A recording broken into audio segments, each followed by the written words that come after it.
அவங்க வந்து ஊழல் வந்து அங்கே பண்ணாங்களா, கட்சியில இருந்து அவங்க ஊழல் பண்ணியிருக்கலாம். பட் இங்கே வந்து அவங்க பண்ணக்கூடாதுங்கிறது தான் பாயிண்ட். நீங்கள் வந்து உங்கள் ஊரில் இருக்கிற 4 பேர் ஜாயின் பண்ணணும்னு நினைக்கிறீங்க டிவிகேல. நீங்கள் வந்து ரெஃபர் பண்ணுறீங்க, அவங்க வந்து ஜாயின் பண்ணுறாங்க. அதே மாதிரி தான் இப்போ அதிமுக இருக்கிறவங்க நீங்கள் கூட்டிகிட்டு வரீங்க, அவங்களும் ஜாயின் பண்ணிக்கலாம். அரவணைக்கிறது தானே கட்சி. நீங்கள் இவங்க வேணா அவங்க வேணாம்னு எப்படி சொல்ல முடியும்? சொல்கிறேன் சார், நான் இப்போ வந்து என் ஊர்லேருந்து 4 பேர் நான் கூட்டு வர போகிறேன். அதில் ஒருத்த மேலே வந்து போதைப் பொருள் கடத்தல் வழக்கு இருக்குது, ஒருத்த மேலே வந்து ஒரு அடிதடி பண்ணி ஒரு லாண்ட் அண்டர் வழக்கு இருக்குது. இந்த மாதிரி ஒவ்வொருத்த மேலேயும் வந்து ஒரு குற்றப்பின்னணி இருக்குது. ஆல்ரெடி வந்து அந்த குற்றப்பின்னணியில் இருக்கிறவங்கள இங்கே வந்து நம்ம ஒரு பியூரான ஒரு பொலிட்டிக்கலை வந்து அரசியல் வந்து முன்னெடுக்க போகிறோம். அதை சொல்லி தான் நீ ஆட்சியிலே அமர்ந்து டெல்லி பிரதிநிதியாக ஒருத்தர் போகும்பொழுது என்ன ரோல் ப்ளே பண்ணணுமோ அந்த ரோல் அவர் ப்ளே பண்ணுவார் அப்படிங்கிற அஷூரன்ஸ் இருந்ததுனால தான் லீடர் வந்து அவர் அப்பாயிண்ட் பண்ணியிருக்காரு. ஸ்டேட் ரைட்ஸுக்கு அவர் வந்து கட்டாயமாக செயல்படுத்துவார் அப்படிங்கிற நம்பிக்கை இருந்ததுனாலையும், அது மட்டும் இல்லாமல் பல வருடங்களாக அவர் மேலே ட்ரஸ்ட் இருந்ததுனாலையும் உடனே நீங்கள் கேட்கக்கூடாது மற்றவங்க மேலே இல்லையான்னு. ஒரு பார்ட்டி மெம்பராக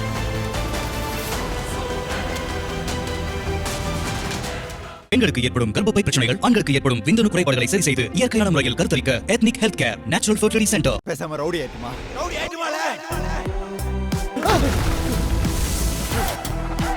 ஐபிசி தமிழர்களுக்கு வணக்கம். இன்று நம்முடன் நேர்காணலில் தமிழக வெற்றி கழகத்தின் தேசிய செய்தி தொடர்பாளர் டாக்டர் சத்யகுமார் இருக்கிறார். வணக்கம் சார். வணக்கம் பிரபு. தமிழக வெற்றி கழகம் இங்கே ஆட்சி அமைக்கும் போதே பிரச்சாரத்திலே சொன்னது என்னன்னா, தூய சக்தி தீய சக்தி எதிர்த்து ஒரு தூய சக்தியை வந்து இங்கே ஆட்சி அமைக்கிறோம் அப்படின்றதான்.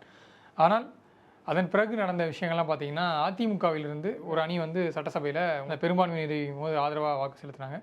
அதன் பிறகு நடந்தது பார்த்தீங்கன்னா, கிட்டத்தட்ட ஒரு 4 எம்எல்ஏக்கள் அதிமுகவில் ரிசைன் பண்ணிட்டு தாவேக்கால் வந்து ஐக்கியமாயிருக்காங்க. அதனைத் தொடர்ந்து இன்னும் சில எம்எல்ஏக்கள், விராலிமலை விஜயபாஸ்கர், இன்றைக்கி வந்து கரூர் விஜயபாஸ்கர் 2 பேர் ராஜினாமா பண்ணுறாங்க. இவங்களும் கூடிய விரைவில் வந்து தாவேக்கால் ஐக்கியமாக போகிறாங்கன்னு சொல்கிறாங்க. ஆனால் இருக்கக்கூடிய 2 முன்னாள் அமைச்சர்கள் மேலும் வந்து சொத்து குவிப்பு வழக்கு, ஒருத்தர் மேலே ஒரு போதைப் பொருள் தொடர்பான ஒரு வழக்கு, இது 2 வழக்குகள் இருக்குது. இப்படி இருக்கிறவங்களை வந்து நீங்கள் கட்சியில் வந்து அக்காமடேட் பண்ணுறீங்க, மக்களுக்கு என்ன சொல்ல வரீங்க, தூய சக்தின்னு சொல்லிட்டு ஆட்சி வந்துட்டு இப்போ நீங்கள் எல்லாத்தையும் உள்ளார அக்காமடேட் பண்ணுறது சரியானதா அப்படின்ற பல கேள்விகள் வந்து தாவேக்காவை நோக்கி இப்போ எழ ஆரம்பிச்சிருக்கு. எப்படி பார்க்குறீங்க சார் இந்த கேள்விகளை? தாவேக்கா வந்து ஆட்சி ஃபார்ம் பண்ணும்பொழுது, நாங்கள் எலெக்ஷன் கண்டெஸ்ட் பண்ணும்பொழுது 234 தொகுதியில் ஹையஸ்ட் மெஜாரிட்டி நாங்கள் வாங்குவோம் தான் ஆஸ்பிரேஷனோட நாங்கள் ஃபைட் பண்ணுறோம். பட் அதில் 2 constituency, 2 sets of constituency. One is urban constituency, அப்புறம் ரூரல் கான்ஸ்டுவன்சி. இப்போ நான் ஃபைட் பண்ண கான்ஸ்டுவன்சி வந்து rural constituency, deep rural constituency, border area. இப்போது எந்தெந்த இடத்துல ஜெயிப்போம், எப்படி வந்து வேவ் வரும் அப்படிங்கிறது வந்து எல்லாரும் கணிச்சா கூட, அஃப்கோர்ஸ் ஊடகங்கள் யாருமே நீங்கள் கணிக்கல, அது வேற விஷயம். கருத்து கணிப்பில் நாங்கள் கணிச்சது வந்து minimum 160 to 170. Okay, that's the fact. But rural ஏரியாஸில் வந்து வேவ் வந்து அஃப்கோர்ஸ் ரூரல் ஏரியாஸில் நிறைய ரீசன்ஸ் இருக்குது. ரீசன்ஸ் பீயிங், உங்களுக்கே தெரியும் எப்படி எவ்வளோலாம் செலவு பண்ணுறாங்க டிஎம்கே பார்ட்டி மெம்பர்ஸ்ன்னு. ஸோ நிறைய ரீசன்ஸ் இருக்குது. அப்படி பார்க்கும் பொழுது 108 வந்த உடனே எல்லா அலையன்ஸில் இருக்கக்கூடிய டிஎம்கே ஆலிஸ் எல்லாருமே என்ன ஃபீல் பண்ணுறாங்கன்னா, செக்குலர் ஃபோர்ஸ் வந்து மக்கள் வந்து எலெக்ஷன் மேண்டேட் வந்து கொடுத்துட்டாங்க டிவிகேக்கு. நல்லா புரிஞ்சுக்கோங்க, எந்த ரீசனுக்காக கொடுத்தாங்க மக்கள்? செக்குலர் சோஷியல் ஜஸ்டிஸ் ஆங்கிளில் டிவிகே தான் மேண்டேட் கொடுத்ததுக்கப்புறம் அதுதான் எங்களோட ஐடியாலஜி. அந்த ஐடியாலஜி நோக்கி போஸ்ட்போலில் வராங்க. இன்ஃபேக்ட் ஊடகங்கள்லாம் எங்களோட எலெக்ஷன் பாசிபிலிட்டிஸை கணிச்சிருந்தீங்கன்னா, ஓப்பனாக சொல்கிறேன், எலெக்ஷன் முன்னாடியே வந்துட்டு இருப்பாங்க. தவறும் இல்லையே, இதில் தான் மிஸ்டேக் இருக்கான்னு. Politics is an arrangement. நீங்கள் வந்து அந்த அரேஞ்ச்மெண்ட் தான் அலையன்ஸ். அது வந்து ப்ரீ போலாக இருக்கலாம், போஸ்ட் போலாக இருக்கலாம். எங்களோட ஸ்டாண்ட் பாயிண்ட் என்ன தான் நீங்கள் கேட்கணும். எங்களுடைய தலைவர் தளபதி விஜய் அவர்கள் விக்கிரவாண்டி மாநாட்டிலிருந்து 2 இம்பார்ட்டன்ட் திங்ஸை புஷ் பண்ணியிருக்காரு. ஒன்று, எங்களுடைய ஐடியாலஜி வந்து செக்குலர் சோஷியல் ஜஸ்டிஸ். 2வது ஷேர் இன் பவர், ஷேர் இன் கவர்னன்ஸ். அது வந்து நாங்கள் எலெக்ஷன் முடிஞ்சு 108 வந்ததுக்கப்புறம் தான் சொன்னோமா அப்படின்னா கிடையாது. அதுக்கு முன்னாடியே சொன்னோம். எப்போ சொன்னோம்? நீங்கள் எங்களுடைய அலையன்ஸ்க்கு வந்தால் ஷேர் இன் பவர், ஷேர் இன் கவர்னன்ஸ். அது யாரும் மாறலி தப்புன்னு சொல்லியே சார். இப்போது நீங்கள் ஆட்சி தனி பெருங்கட்சியை உருவெடுத்துட்டீங்க. உங்களுக்கு டிஎம்கே அலையன்ஸில் இருந்த பார்ட்டிஸ்லாம் வந்து இப்போ உங்களுக்கு வந்து ஆதரவு தராங்க. அப்போ நீங்கள் வந்து அவங்க அதில் சிலர் வந்து நீங்கள் வந்து உங்கள் அமைச்சரவையிலையும் வந்து அகாமடேட் பண்ணுறீங்க. அப்படி இருக்கும்போது இது வந்து லீகலியும் மாரலியும் வந்து தப்பு கிடையாது. இங்கே வந்து கவர்னர் ரூல் வந்துடக்கூடாது அப்படின்ற ஒரு அடிப்படையில் தான் வந்து அந்த கட்சிகள் வந்து உங்களுக்கு ஆதரவு தெரிவித்தாங்க. நீங்கள் வந்து அப்போது ஒரு சிங்கிள் மெஜாரிட்டி வந்துட்டீங்க. ஸோ இப்போ நீங்கள் யாருடைய ஆதரவும் இல்லாமல் நீங்கள் வந்து ஆட்சி அமைக்கிறதுக்கான நிலைமைக்கு வந்துட்டீங்க. அப்படி இருக்கக்கூடிய சூழ்நிலையிலும் ஒரு 4 எம்எல்ஏக்கள் வந்து ரிசைன்மெண்ட் வந்து சேர்றாங்கன்னா அதுவும் லீகலி வந்து தவறு கிடையாது. ஏன்னா ராஜினாமா பண்ணுறது அந்த எம்எல்ஏக்களுடைய முடிவு. அந்த எம்எல்ஏக்களுக்கு ஒரு பின்புலம் இருக்குல்ல. அவங்க நீங்கள் சொன்ன மாதிரி எலெக்ஷன் பிரச்சாரத்தப்போ மற்றும் பலர்னு சொன்னீங்க. கல்லாப்பட்டி கூட்டணியும் திமுக கூட்டணியும் விமர்சித்தார் உங்கள் தலைவர் இப்போதைய முதல்வர். அப்படிலாம் சொல்லிட்டு இன்றைக்கி வந்து ஒரு குட்கா வழக்கில் சிக்கின ஒரு முன்னாள் அமைச்சர், அதே போல் சொத்து குவிப்பு வழக்கில் இருக்கக்கூடிய இன்னொரு முன்னாள் அமைச்சர், ஸோ இவங்க 2 பேர்த்துலையும் அவங்க ரிசைன் பண்ணுறாங்க. அதில் வந்து தாவேக்காவுக்கு இடம் கொடுக்கும்போது இங்கே தாவேக்காவில் நீங்கள் சொன்ன மாதிரி விஜய் மக்கள் இயக்கம் 30 ஆண்டு காலமாக மக்கள் பணியில் ஈடுபட்டிருக்காங்க, எங்கள் மேலே வந்து எந்த ஒரு கெட்ட பேரும் கிடையாது, இப்படி பல பிம்பங்களை கொண்ட ஒரு கட்சியில் பின்புலம் கொண்ட ஒரு முன்னாள் அமைச்சர்களையோ இல்லை வந்து அரசியல்வாதிகளோ நீங்கள் இணைக்கும் போது இங்கே வந்து தாவேக்காவுடைய இந்த தூய சக்தின்னு சொல்கிறீங்களா, அதுக்கு வந்து களங்கம் வந்துடாதான்றதான இப்போ மக்களுடைய கேள்வியாக இருக்குது. இது பிஜேபி வந்து வழக்கமாக காங்கிரஸில் வந்து சில பேரை வந்து ஊழல் வழக்குகள் இருக்கும், அவங்க பிஜேபியில் அகாமடேட் பண்ணிவிட்டு அவங்க மேலே இருந்த வழக்குகள்லாம் வந்து ரத்து பண்ணுவாங்க. அது வாஷிங் மிஷின் சொல்லிட்டு நிறையா கேளிக்கைகள்லாம் உள்ளாகும். அதே மாதிரி தான் இப்போ வந்து டிவிகே பண்ணிகிட்டு இருக்காங்க. மற்ற ஸ்டேட்டில் பிஜேபி என்ன பண்ணுமோ அதை தமிழ்நாட்டில் டிவிகே பண்ணுதுன்ற ஒரு குற்றச்சாட்டு இருக்குல்ல. ஒரே ஒரு சிம்பிள் அண்டர்ஸ்டாண்டிங் தான் பிரபு. லா வில் டேக் இட்ஸ் கோர்ஸ். அவங்க இங்கே வரதுனால வந்து அவங்க மேலே இருக்க வழக்குகள் வந்து அது ஆல்ரெடி வந்து சார்ஜ் ஷீட் போட்டிருக்காங்க, ஆல்ரெடி வந்து எஃப்ஐஆர் இருக்குது, வழக்குகள் இல்லைன்னு யாரும் சொல்லலை. இப்போ நான் வந்து கேட்குறீங்க அவங்க வழக்குகள் இல்லை, அவங்க மேலே வழக்குகள் இல்லாதனாலையோ இருக்கிறதுனாலையோ இங்கே வரலை. நல்லா புரிஞ்சுக்கோங்க, அவங்களுக்கு ஒரு அதிருப்தி இருக்குது அதிமுகவில். இண்டிவிஜுவல் கேண்டிடேட் அதிமுகவே ஃபுல்லாக வந்திருக்கலாம், வரல. அவங்க அதை ப்ரொப்போஸ் பண்ணுறாங்க. ப்ரொப்போஸ் பண்ணியும் அதிமுகவோட லீடர் கேட்டுக்கல போஸ்ட்போல். அப்போது அவங்களுக்குள்ளே வந்து ஒரு டிஃப்ரென்ஸ் ஆஃப் ஒப்பீனியன் வருது. அப்போ அந்த டிஃப்ரென்ஸ் ஆஃப் ஒப்பீனியன் வந்து சரி பண்ண வேண்டியது வந்து அதிமுகவுடைய தலைவர். அவர் செய்யலைன்னும் பொழுது யாரை நோக்கி வருவாங்க? அரசியல் பொறுத்த வரைக்கும் யாரை நோக்கி வருவாங்க?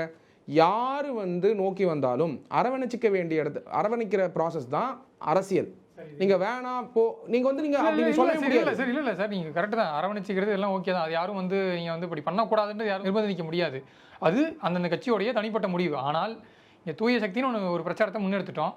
அப்படி இருக்கக்கூடிய சூழ்நிலையில் இன்றைக்கி தாவேக்கா அமைச்சரவையில் இருக்கக்கூடிய அமைச்சர்கள் யாராச்சும் தவறு பண்ணாலும் இல்லை கட்சிக்காரங்க வந்து யாராச்சும் அட்மினிஸ்ட்ரேஷனில் தலையிட்டாலும் நாங்கள் அங்கே உரிய நடவடிக்கை எடுப்போம். யாராக இருந்தாலும் இந்த சும்மா ஆடி பார்க்கலாம்னு யாரும் நினச்சிடாதீங்கன்றது வந்து சிஎம் பதவியேற்பு விழாவிலேயே வந்து சொல்கிறாரு.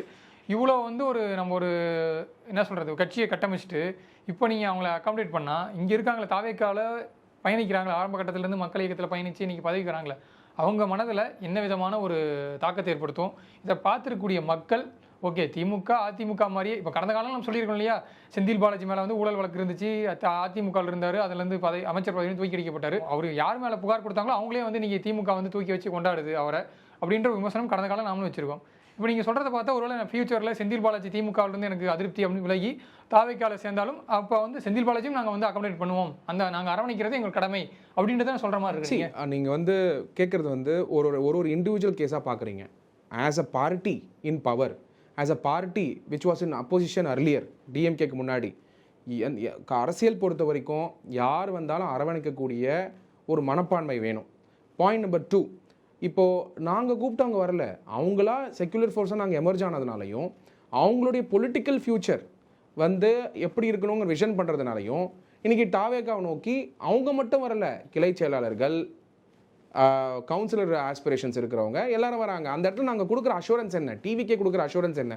எங்களுடைய ஜெனரல் செக்ரட்டரி ஆனந்த் அவர்கள் என்ன அஷூரன்ஸ் கொடுக்குறாருன்னா, மற்ற கட்சியிலேருந்து வந்தால் கூட எங்களுடைய கட்சிக்காரங்களுக்கு இருக்கக்கூடிய பதவிகள் இருக்கும் அப்படின்னு அஷூரன்ஸ் கொடுத்து தான் அவங்க வராங்க. இல்லை நான் அதை கேட்கவே இல்லை சார். நான் என்னன்னா, நீங்கள் அப்படி கட்சியிலேருந்து மாற்று கட்சியிலேருந்து இணைகிறாங்கன்னா அவங்களுக்கு ஒரு பேக்ரவுண்ட் வெரிஃபிகேஷன் இருக்கும்ல, அதாவது குற்ற பின்னணி கொண்டவங்க. நீங்கள் வந்து இது ஏன் நீங்கள் வந்து பேக்ரவுண்ட் வெரிஃபிகேஷன் நீங்கள் பேப்பரில் போட்டாலே வரப்போகுது. ஆல்ரெடி நீங்கள் ஜேர்னலிஸ்ட் எல்லாருக்குமே தெரியும். That is not the criteria. இப்போ நீங்கள் வந்து அவங்க வந்து ஊழல் வந்து அங்கே பண்ணாங்களா, அதுக்கு முன்னாடி இந்த கட்சியிலேருந்து அவங்க ஊழல் பண்ணியிருக்கலாம், பட் இங்கே வந்து அவங்க பண்ணக்கூடாதுங்கிறது தான் பாயிண்ட்டு. நீங்கள் நல்லா புரிஞ்சுக்கோங்க. அவங்க வந்து இங்கே வராங்க, வேறு கட்சியிலேருந்து வராங்க, இங்கே வந்து இங்கே பதவியோ இன்னும் வந்து அவங்களுக்கான தேவையான பொசிஷன்ஸோ எதுவுமே நாங்கள் அஷர் பண்ணலையே. நீங்க எப்படி சொல்லலாம்? கைண்ட் ஆஃப் ஒரு வாஷிங் மிஷின் மெக்கானிசம் தான் பிரபு. நீங்க வந்து அங்க ஊழல் பண்ணிட்டாங்க, இங்க வந்ததுக்கு அப்புறம் அவங்க இது பண்ண மாட்டாங்க, நேர்மையா இருப்பாங்க. இல்ல பிரபு, வெரி சிம்பிள் பிரபு. நீங்க வந்து உங்க ஊர்ல இருக்கிற 4 பேர் ஜாயின் பண்ணணும்னு நினைக்கிறீங்க டிவிகேல, நீங்க வந்து ரெஃபர் பண்றீங்க, அவங்க வந்து ஜாயின் பண்றாங்க. அதே மாதிரி தான் இப்போ அதிமுக இருக்கிறவங்க நீங்க கூட்டிட்டு வரீங்க, அவங்களும் ஜாயின் பண்ணிக்கலாம். அரவணைக்கிறது தானே கட்சி. நீங்க இவங்க வேணா அவங்க வேணாம்னு எப்படி சொல்ல முடியும்? சொல்றேன் சார், நான் இப்போ வந்து என் ஊர்ல இருந்து 4 பேர் நான் கூட்டு வர போறேன். அதில் ஒருத்த மேலே வந்து ஒரு போதைப்பொருள் கடத்தல் வழக்கு இருக்குது, ஒருத்த மேலே வந்து அந்த உள்ளார ஒரு அடிதடி பண்ணி ஒரு லாட் அண்டர் வழக்கு இருக்குது, ஒருத்தன் வந்து இந்த மாதிரி ஒவ்வொருத்த மேலேயும் வந்து ஒரு குற்றப்பின்னணி இருக்குது. ஆல்ரெடி வந்து அந்த குற்றப்பின்னணியில் இருக்கிறவங்கள இங்கே வந்து நம்ம ஒரு பியூரான ஒரு பொலிட்டிக்கலை வந்து அரசியல் வந்து முன்னெடுக்க போகிறோம் அப்படின்ட்டு நம்ம வந்து அரசியல் முன்னெடுத்து நீங்கள் ஆட்சி அதை சொல்லி தான் நீங்கள் ஆட்சியிலே அமர்ந்திருக்கும். Very simple. Due process of லாவில் அவங்க கன்விக்டடாக இருந்தால் தான் அது ப்ரூவன் கில்ட்டி. அப்போ அந்த டியூ ப்ராசஸ் ஆஃப் லா போயிட்டு இருக்கும் பொழுது ஒரு மனிதரை வந்து நீங்கள் வந்து குற்றவாளி அப்படின்னு சொல்லி டீம் பண்ணி அவங்களுக்கு வந்து பொலிட்டிக்கல் ஃபியூச்சர் இல்லைன்றதை நீங்கள் எப்படி சொல்லலாம்? பார்த்துருக்கேன், நான் பல இடங்களில் பார்த்துருக்கேன். பார்லிமெண்டரியன்ஸ் மேலே இவ்வளோ கேஸ் இருக்குது, எம்எல்ஏஸ் மேலே இவ்வளோ கேஸ் இருக்குது. இந்தியாவில் இருக்கக்கூடிய 50% 60% எம்எல்ஏஸ் வந்து பார்ட்டியில் இருக்கிறவங்க, லெஜிஸ்லேட்டிவ் அசம்பிளியில் இருக்கவங்க மேலே கேசஸ் இருக்குது அப்படின்னு சொல்லும்போது நல்லா புரிஞ்சுக்கோங்க. யாரெல்லாம் பப்ளிக்கை ஃபேஸ் பண்ணுறாங்களோ கேசஸ் இருக்கிறதுக்கான வாய்ப்புகள் உண்டு. நீங்கள் எடுத்து பாருங்கள், ஸ்டாலின் சார் அவர்கள் ஃபைல் பண்ணியிருக்காரு அஃபிடேவிட், அதில் கூட கேசஸ் உண்டு. பல மினிஸ்டர்ஸ் ஃபைல் பண்ணியிருப்பாங்க ஆப்போசிஷன் பார்ட்டியில், கேஸ் உண்டு. அரவிந்த் கெஜ்ரிவால் அவர்கள் பார்த்தீங்கன்னா லிக்கர் ஸ்கேம் இருந்தது, இப்போ அவர் மேலே இல்லை, டிஸ்சார்ஜ் பண்ணியிருக்காங்க கோர்ட்டு. அப்போது டியூ ப்ராசஸ் ஆஃப் லாவில் எண்டு வர வரைக்கும் அக்விட்டலா இல்லை வந்து கன்விக்ஷனா அப்படின்னு வர வரைக்கும் due process of law is set in. அது வந்து ஜுடிஷியரியில் அந்த ப்ராசஸ் போயிட்டுருக்கு. அப்படின்னும் பொழுது அவர் ஒரு தனிநபராக இன்னொரு கட்சியிலேருந்து வராரு. ஃபஸ்ட்டு கட்சியே வரணும்னு ஆசைப்பட்டாங்க அவங்கெல்லாம், கட்சி வரலை, போஸ்ட்போல். அப்போ அவங்க வந்து இந்த கட்சியில் வரணும்னு நினைக்கிறாங்க. அதுக்காக அவங்க ரிசைன் பண்ணிட்டு அவங்களா வாலண்டியராக ரிசைன் பண்ணிட்டு வராங்க. அவங்க ரிசைன் பண்ணிட்டு வரதும் குதிரை பேருன்னு சொல்றீங்க. கரெக்ட் சார், நீங்க வாலண்டியரா ரிசைன் பண்ணிட்டு வராங்கன்னு சொல்றீங்க. மதிமுக பொதுச்செயலாளர் வைகோ ஒரு கூட்டத்தில் பேசியிருக்காரு. சிஎம் வந்து என்கிட்ட பேசினாரு, நீங்க நம்ம பக்கம் வந்துருங்க, அந்த 2 எம்எல்ஏக்களும் ரிசைன் பண்ணிட்டு வாங்க, வர சொல்லுங்க, நம்ம வந்து 2 தொகுதியிலும் நிற்கும் போது நான் வந்து பிரச்சாரம் பண்றேன் அப்படின்னு எனக்கு வாக்குறுதியாக கொடுத்தாருன்றது. இது எந்த விதமான மாதிரியான ஒரு ரிக்வஸ்ட் சார்? அதாவது உங்க எம்எல்ஏவை நீங்க ரிசைன் பண்ணி கூட்டுவாங்க, நம்ம இதில் ஜெயிக்க போன்றது.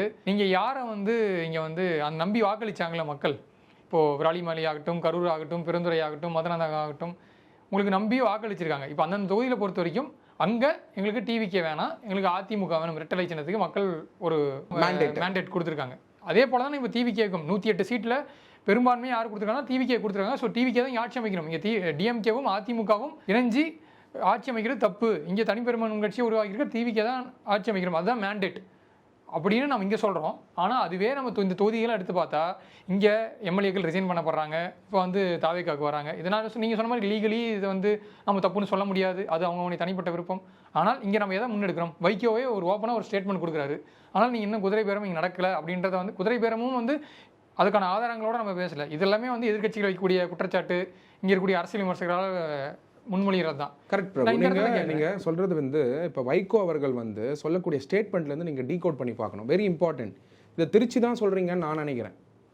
ஏன்னா நீங்கள் வந்து தளபதி விஜய் அவர்கள்கிட்ட பேசினவங்க எல்லாரையும் நீங்கள் வேணால் கேட்டு பாருங்கள். என்றைக்குமே தளபதி விஜய் அவர்கள் வந்து ஆன் ஸ்பாட்டில் வந்து அப்படி சொல்ல மாட்டார். நல்லா புரிஞ்சுக்கோங்க. வைகோ அவர்கள் எங்கள் எம்எல்ஏஸ் வந்து ரிசைன் பண்ணிட்டு வந்தால் நீங்கள் கேம்பெயின் பண்ணி கொடுக்குறீங்களான்னு கேட்பாங்க. வெரி சிம்பிள் பிரபு. நான் கேண்டிடேட்டாக இருந்திருக்கேன். நான் கேண்டிடேட்டாக போகும்போது என்னோட ஆசை என்ன இருக்கும்? எங்களோட பார்ட்டி பிரசிடென்ட் தளபதி விஜய் அவர்கள் வந்து என்னுடைய தொகுதியில் வந்து கேம்பெயின் பண்ணி கொடுப்பாரா அப்படின்னு தான் கேட்போம் கண்டெஸ்ட் பண்ணும்போது. பட் வைகோ அப்படி சொல்லல. இல்ல நீங்க வந்து அப்படி திருச்சி சொல்ல சார். வைகோ ஸ்பீச் எடுத்து கூட ஓட்டு போட்டு வாங்கலாம் சொல்லல சார். நான் கேட்கல. சரி, வைகோ அவர்களே கூட சொல்ற விதம் வந்து எம்எல்ஏ ரிசைன் பண்ணிட்டு வருவாங்க, ரிசைன் பண்ணிட்டு வரும்பொழுது ரிசைன் பண்ணிட்டு வர சொல்லுங்கன்னு சிஎம் சொன்னதா? இல்ல, ரிசைன் பண்ணிட்டு வர சொல்லுங்கன்னு சிஎம் அதாவது பாருங்க, நீங்க நல்லா புரிஞ்சுக்கணும். வேர்டு தான் ரொம்ப இம்பார்ட்டன்ட்டு. நான் பார்க்குற பார்வை அப்படி. ஆனால் நீங்கள் வந்து அப்போசிஷன் பார்ட்டியாக குதிரை பேரம் சார்ஜ் எப்படியாவது கொண்டு வந்துடலாமா அப்படின்னு சொல்லிட்டு நீங்கள் பார்க்குற விதம் வேற. மக்கள் இது எப்படி புரிஞ்சுப்பாங்கன்னா, எங்கள் லீடர் தளபதி விஜய் அவர்கள் வந்து வெரி கிளியர், எங்களை நம்பி யார் வராங்களோ அவங்களுக்கு ஜஸ்டிஸ் பண்ணுவோம். எங்களுடைய கட்சியில் பார்த்தீங்கன்னா அவங்க மேலே எந்த ஒரு குற்றச்சாட்டும் இருக்கலாம். இல்லை அப்படி கிடையாது. நீங்கள் குற்றச்சாட்டு தான் சொல்லுங்க, வந்து ஷிஃப்ட் பண்ணுறீங்க, இந்த இஷ்யூவில் ஷிஃப்ட் பண்ணுறீங்க. இப்போ எம்எல்ஏ வந்து வைகோ அவர்களுடைய கட்சி வந்து ரிசைன் பண்ணிட்டு வராங்க, கட்டாயமாக இங்கே வந்து எலெக்ஷனில் நிற்கிறாங்க அப்படின்னு வச்சுக்கோங்களேன். தளபதி விஜய் அவர்களுடைய பிரச்சாரத்தை எதிர்பார்ப்பாங்களா மாட்டாங்களா? As a leader of the party Vaiko அவர்கள் அதை கேட்பாரா மாட்டாரா? அது கேட்கும்போது எங்கள் லீடர் தளபதி விஜய் அவர்கள் கட்டாயமாக செஞ்சு தரேன் தான் சொல்லுவார். வெரி சிம்பிள் பிரபு. அந்த ரிக்வஸ்ட் வந்து இன்னொரு பார்ட்டி பிரசிடென்ட் வைக்கிறாரு, இந்த பார்ட்டிக்கு வரதுக்கு முன்னாடி கேம்பெயின் பண்ணி தரேன்னு சொல்கிறாரு. அது எப்படி வந்து குதிரை பேரம் ஆகும்? நீங்கள் அது குதிரை பேரம் ஆக்கணுன்றதுக்கான ஒரு வார்த்தை வச்சு, ஒரு 4 அப்போசிஷன் லீடர் பேசுறதை வச்சு நீங்கள் சொல்கிறீங்க. வைகோ அவர்கள் சொன்ன இன்டென்ஷன் அதுதான், கேம்பெயின் பண்ணி தரேன்னு சொல்றது தப்பா? நீங்க ஒரு புதுவிதமா ஒரு டீகோட் பண்ணிருக்கீங்க. இல்ல புதுவிதம் இல்ல, இன்டென்ஷன் அதுதான். லீடர் கிட்ட நான் பல வாட்டி பேசியிருக்கிறதுனால நான் சொல்றேன், எப்பயுமே நம்ம வந்து கேட்டால் ரிக்வஸ்ட் பண்ணால் செஞ்சு தர முடியுமா முடியாதான் தான் சொல்லுவார். இது வெரி சிம்பிள். எலெக்ஷன் ப்ராசஸில் பிரபு நீங்கள் எலெக்ஷன் நாளைக்கு கண்டெஸ்ட் பண்ணுறீங்கன்னு வச்சுப்போமே, வெல்கம் டு டிவிகே, நீங்கள் வந்து கண்டெஸ்ட் பண்ணுறீங்கன்னு வச்சுப்போமே, கண்டெஸ்ட் பண்ணும்போது நீங்கள் உங்களுக்கு சீட் அலாட் பண்ணுறாங்க. எவென்ச்சுவலாக என்ன கொஸ்டின் கேட்பீங்க? என் தொகுதி வந்து பிரச்சாரம் பண்ணி கொடுங்க. ஏன் பிரச்சாரம் பண்ண? அவர் தொகுதியில் பிரச்சாரம் பண்ணால் ஜெயிச்சிருவோம். இன்றைக்கி தமிழ்நாட்டில் தளபதி போன இடம், தளபதி போக முடியாத இடம். இப்போ நீங்கள் என்னோட திருத்தணி தொகுதி எடுத்துக்கோங்க. எங்களுடைய லீடர் தளபதி விஜய் அவர்கள் வந்திருந்தால், அந்த திருத்தணியில் வந்து பைபாஸ் ரோடில் நின்று இருந்தால் கட்டாயமாக 1,00,000 வாக்கில் நான் ஜெயிச்சிருப்பேன். வர உடலையே நீங்கன்னா அப்போ இருந்த சிஸ்டம், அப்போ இருந்த சுச்சுவேஷன்ஸ் அவரால் வர முடியல. அப்போ அவர் போன இடம், போகாத இடம். Simple logic. எங்கெல்லாம் ஏர்போர்ட் இருந்ததோ நாங்கள் ஜெயிச்சிட்டோம், எங்கெல்லாம் ஏர்போர்ட் இருந்ததோ நாங்கள் ஜெயிச்சிட்டோம், எங்கே ஏர்போர்ட் இல்லையோ நாங்கள் ஜெயிக்கல. நீங்கள் வேணால் செக் பண்ணி பாருங்கள், உங்களுக்கு புரியுதுன்னு நினைக்கிறேன். ஸோ எங்களுக்கு பார்ட்டி லீடர் வரணுங்கிறது எல்லாருடைய கோரிக்கை. அப்போ வைகோ அவர்கள் கேட்குறாரு வரீங்களான்னு. எங்கள் லீடர் வந்து சொல்கிறாரு வரேன் கேம்பெயின் பண்ணுறதுக்குன்னு. அதை நீங்கள் திருச்சி குதிரை பேரம் சொன்னால் ஒரு வார்த்தையை திருச்சி குதிரை பேரம் ஆகிடுமா? அதுவும் உதயசூரியன் சின்னத்தில் போட்டிட்டு ஜெயிச்சிருக்காங்க. அது அவருடைய எத்திக்கல் பாயிண்ட் ஆஃப் வியூ. அவர் என்ன அந்த பார்ட்டியில் சஃபர் ஆனார் வைகோ அவர்களுங்கிறது அவருடைய இண்டிவிஜுவல் பாயிண்ட் ஆஃப் வியூ. தாவேக்காக வரும்பொழுது அதை அரவணைச்சு கொண்டு போகிறோம். ஒரு வார்த்தை வச்சு தயவு செஞ்சு குதிரை பேரன் பேசுறதை நிறுத்திடுங்க. அப்போ அரசியல்வாதிகள் பேசுறது எல்லாமே குதிரை பேரமா? தமிழ்நாடு அரசு டெல்லி சிறப்பு பிரதிநிதியாக திரு வெங்கடநாராயண அவரை வந்து அப்பாயின் பண்ணியிருக்காங்க. ஸோ இங்கே இதை ஒட்டி நிறைய கேள்விகள் எழுது. தமிழகத்தை சேராத ஒருவர், தமிழகத்தில் அவருக்கு வாக்கு இருக்கான்னு கூட தெரியல, ஆனால் அவரை வந்து தாவேக்கா அரசு டெல்லி சிறப்பு பிரதிநிதி ஆக்கியிருக்கீங்க. பட் அது வந்து கட்சியோட தனிப்பட்ட முடியும். ஆனாலும் இப்போ இருக்கக்கூடிய சூழ்நிலையில் ஒரு பக்கத்து மாநிலத்தை சேர்ந்த ஒருத்தர் வந்து தமிழ்நாட்டில் ஒரு அரசு பதவி கொடுத்து இங்கேருந்து டெல்லிக்கு, அதாவது கிட்டத்தட்ட ஒரு கேபினெட் அமைச்சருக்கு ஈக்குவலான ஒரு பொசிஷன். சார் தாவேக்காவில் நிறைய பேர் இருக்காங்க, தாவேக்காவிலே பயணித்தவங்க நிறைய பேர் இருக்காங்க, நீங்கள் இருக்கீங்க, இன்னும் நிறைய பேர் இருக்காங்க. அப்படி இருக்கக்கூடிய சூழ்நிலையில் ஏன் இன்னொருத்தரை வந்து சூஸ் பண்ணணுன்ற கேள்விகள் கூட்டணி கட்சியில் இருக்கவங்களே வந்து இப்போது கேட்குறாங்க. இதை வந்து மறுபரிசீலனை பண்ணணும் அப்படின்றதெல்லாம். இதை எப்படி பார்க்குறீங்க சார்? ரெண்டு விதமாக நீங்கள் இதை பார்க்கணும். ஒன்று வந்து அவரை அப்பாயிண்ட் பண்ணது வந்து முழுக்க வந்து லீடருடைய கால். லீடர் வந்து முடிவு பண்ணி அவரை அப்பாயிண்ட் பண்ணுறாரு. அது மட்டும் இல்லாமல் இப்போ இந்த சர்ச்சையை உருவாக்கும் பொழுது எல்லாரும் என்ன சொல்கிறீங்க, ஸ்டேட் ரைட்ஸ்க்காக பேச மாட்டார் அப்படிங்கிறத நீங்கள் சொல்கிறீங்க. இப்போது டெல்லி பிரதிநிதியாக ஒருத்தர் போகும்பொழுது என்ன ரோல் ப்ளே பண்ணணுமோ அந்த ரோல் அவர் ப்ளே பண்ணுவார் அப்படிங்கிற அஷூரன்ஸ் இருந்ததுனால தான் லீடர் வந்து அவர் அப்பாயிண்ட் பண்ணியிருக்காரு. Honourable chief minister of Tamil Nadu Thalapathy Vijay அவர்கள் டெல்லி சிறப்பு பிரதிநிதியை வந்து அப்பாயிண்ட் பண்ணும்பொழுது ஸ்டேட் ரைட்ஸுக்கு அவர் வந்து கட்டாயமாக செயல்படுத்துவார் அப்படிங்கிற நம்பிக்கை இருந்ததுனாலையும், அது மட்டும் இல்லாமல் பல வருடங்களாக அவர் மேலே ட்ரஸ்ட் இருந்ததுனாலையும் உடனே நீங்கள் கேட்கக்கூடாது மற்றவங்க மேலே இல்லையான்னு. There are many reasons. Seniority இருக்கலாம். நீங்கள் கேட்டீங்க ஒரு பார்ட்டி மெம்பரா சார்? நீங்கள் வந்து டெல்லி சிறப்பு பிரதிநிதியாக அப்பாயிண்ட் ஆகும்போது பார்ட்டி மெம்பர் இல்லைன்னு நீங்கள் எப்படி சொல்கிறீங்க? பிரபு வந்து டிவிகே பார்ட்டி மெம்பர்னு நான் சொல்கிறேன். பிரபு வந்து இல்லைன்னு சொன்னால் தான் தெரியும். பார்ட்டி மெம்பரா அப்படின்னு கேட்குறீங்க. ஏன் பார்ட்டி மெம்பரா இருக்கக்கூடாதா?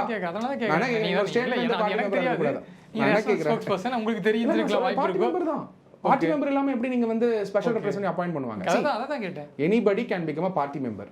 Point number 1. Point number 2, there are reasons, many reasons ஏன் வந்து அந்த ட்ரஸ்ட் வந்து அவர் மேலே இருக்குது அப்படின்றதுக்கான பல ரீசன்ஸ் இருக்கலாம்.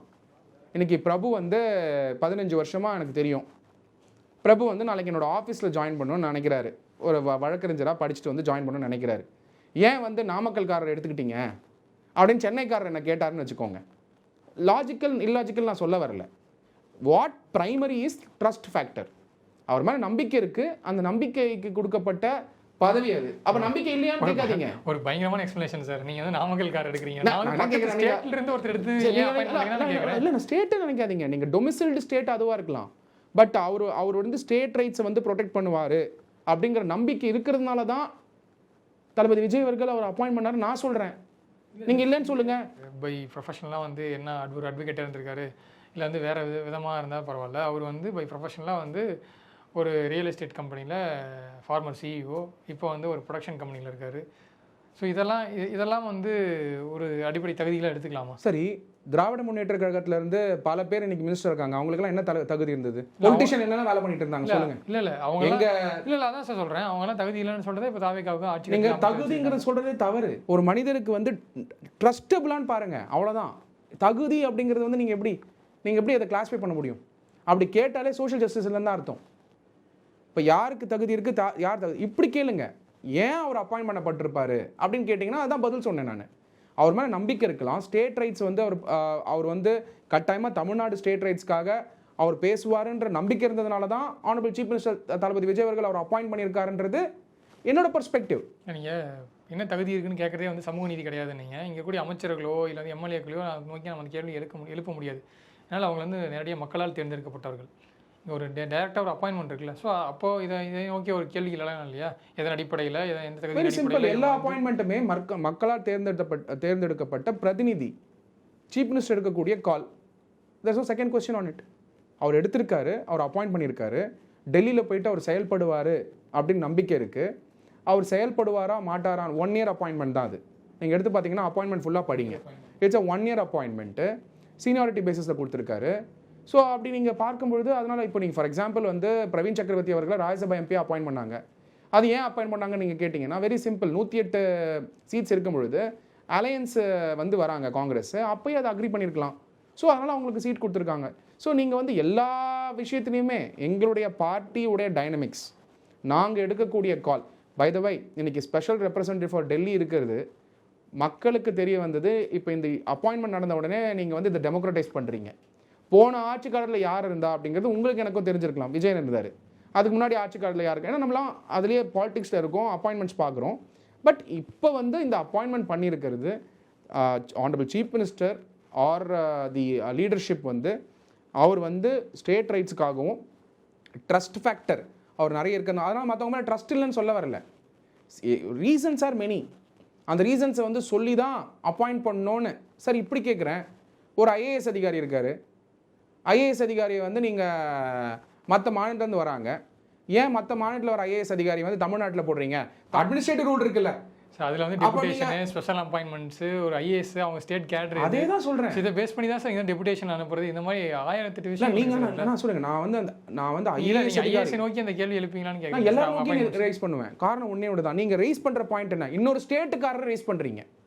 இங்கே ஐஏஎஸ் அதிகாரி கூட மற்ற ஸ்டேட்லேருந்து வந்திருப்பாங்க, அதுக்கான ட்ரைனிங் இருக்குது. இவர் பண்ண மாட்டாருன்றது நீங்கள் எப்படி சொல்கிறீங்க சார்? இது வந்து இந்த அப்பாயின்மெண்ட்டில் அப்பாயின்ட் பண்ணியிருக்கீங்க செய்ய மாட்டாருன்னு பியூரோக்ராட்ஸுக்கும் இப்போ இந்த மாதிரி ஒரு ஸ்பெஷல் ரெப்ரஸன்டேட்டிவாக தமிழ்நாட்டிலேருந்து போகும்போதும் இதற்கும் வித்தியாசம் இருக்குல்ல சார்? நீங்கள் ஐஏஎஸ் ஆஃபீஸர் நோக்கி நான் அந்த கேள்வி எழுப்ப முடியாது. கேட்குற லாஜிக்கே நான் என்ன கேட்குறேன், honourable chief minister of Tamil Nadu Thalapathy Vijay அவர்கள் இப்போ ஸ்பெஷல் ரெப்ரஸன்டேட்டிவ் அப்பாயின்ட் பண்ணியிருக்காரு. அவர் இன்னொரு ஸ்டேட்லேருந்து வந்திருக்காருன்ற உங்களுடைய பார்வையை தவிர அவர் தமிழ்நாடுடைய ஸ்டேட் ரைட்ஸ்க்காகவும் யூனியன் கவர்மெண்ட் ஸ்டேட் கவர்மெண்ட்டோடைய லயசனாகவும் சார் தமிழ்நாட்டுக்காக குரல் கொடுத்துருக்காரு. கடந்த காலங்களில் திரு வெங்கட நாராயணன் அவரு நிறைய ஃபைட் சிம்பிளாக கேட்குறேன். நீங்கள் அப்படி கேள்வி கேட்குறீங்க. இப்போ சத்யகுமாரியோ இல்லை தாவேக்கால வேற யாரோ ஒரு நபரையோ வந்து இப்போ டெல்லி சிறப்பு பிரதிநிதியாக போட்டிருந்தாங்கன்னா, இப்போ லைவ்ல மணி ஃபார் எக்ஸாம்பிள் போட்டு அப்பாயின்ட் பண்ணியிருந்தாங்கன்னா கூட இப்போ நான் அந்த கேள்வி கேட்கவே முடியாது. அது லாஜிக்கே கிடையாது, இல்லாத ஒரு கேள்வி ஆகட்டும். கூட்டணி கட்சி தமிழக வெற்றி கழகத்தில் கூட்டணியில் அங்கமைகிற கட்சியே மறுபரிசீலனை பண்ணுங்க அப்படின்னு சொல்கிறாங்கன்னா, இப்போ என் கேள்வியை விட்டுருங்க, நீங்கள் புறந்தளிருங்க. உங்கள் அலைன்ஸில் இருக்க ஒருத்தங்களே வைக்கும்போது நீங்கள் அட்லீஸ்ட் அந்த வேர்ட்ஸுக்கு நீங்கள் மதிப்பளிக்கலாம். இப்போ அவங்களுக்கு நீங்கள் என்ன சொல்ல விரும்புறீங்க? அது தேவைப்பட்டால் கட்டாயமாக கவர்மெண்ட் செய்வாங்க. நீங்கள் இல்லைன்னு நீங்கள் ஏன் கன்க்ளூஷனுக்கு வரீங்க? எல்லாமே லீடர் இருக்கக்கூடிய call. Honourable chief minister of Tamil Nadu Thalapathy Vijay அவர்கள் எடுக்கக்கூடிய கால். அவர் வந்து அவரை ஸ்பெஷல் ரெப்ரஸன்டேட்டிவ் டெல்லியாக அப்பாயிண்ட் பண்ணியிருக்காரு. அவர் மேலே ட்ரஸ்ட் இருக்கிறதுனால தான் அப்பாயிண்ட் பண்ணியிருக்காரு. அவர் ஸ்டேட் ரைட்ஸை வந்து காப்பாற்றுவாருங்கிற அந்த பெர்ஸ்பெக்டிவ் இருக்கிறதுனால இருக்கலாம். மூணாவது வந்து யூனியன் கவர்மெண்ட்டுக்கும் ஸ்டேட் கவர்மெண்ட்டுக்கும் பிரிட்ஜ் பண்ணுற அந்த position, it's a very important position. It's a very key position. ஏன்னா it's a cabinet minister rank அது. ஸோ தமிழ்நாடு ஹவுஸில் வந்து ஸ்டேஷன்டு ஆஃபீஸ் இருக்கும். தளபதி விஜய் அவர்கள் போகும்பொழுது அவரோட சேர்ந்து யூனியன் மினிஸ்டர்ஸை சந்திக்கலாம், சென்ட்ரல் மினிஸ்டர் சந்திக்கலாம். இங்கே இருக்கக்கூடிய டாக்குமெண்ட்ஸ் ஃபார் எக்ஸாம்பிள் வந்து Tamil Nadu state ministers, cabinet ministers கொடுக்கக்கூடிய டாக்குமெண்ட்ஸ் வந்து அங்கே இருக்கிற யூனியன் மினிஸ்டர்ஸோட வந்து பேசி பாலிசி ஆங்கிளில், பட்ஜெட்ரி ஆங்கிளில், தமிழ்நாடு கவர்மெண்ட் ஒரு பட்ஜெட் போடுறாங்க பிரபு, யூனியன் கவர்மெண்ட் பட்ஜெட் போடுறாங்க.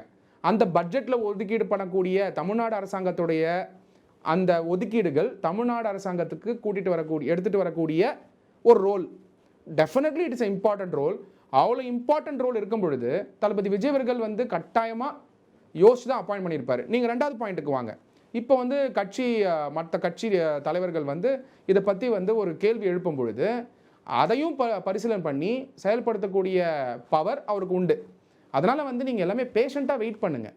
அது மட்டும் இல்லாமல் உடனே நீங்கள் வந்து எல்லாமே கன்க்ளூட் பண்ணுறதும் ஒரு ட்ரஸ்ட் நெட்வொர்க்குள்ளே இருக்கவங்கள தான் எல்லா கட்சியும் அப்பாயிண்ட் பண்ணுவாங்க. அதுக்குன்னு மற்றவங்க மேலே ட்ரஸ்ட் இல்லைன்னு நினைக்காதீங்க. புரிஞ்சுக்கோங்க, ப்ராக்சிமிட்டி அண்ட் ட்ரஸ்ட். நிறைய பேர் ட்ரஸ்டபுளாக இருப்பாங்க பிரபு, ஆனால் ப்ராக்சிமிட்டியில் இருக்க மாட்டாங்க. இன்னொன்னாலும் எங்களுடைய ஹானரபிள் சீஃப் மினிஸ்டர் எப்பயுமே பண்ணுவார்.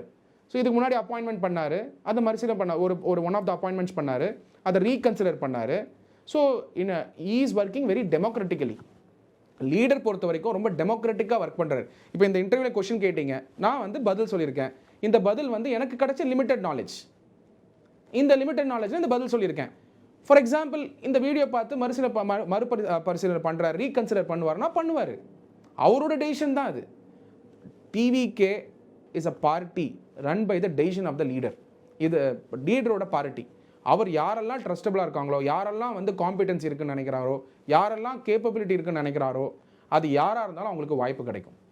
This party is not like DMK. It is not run by a family. It is run by a party leader with a great vision and with a mission.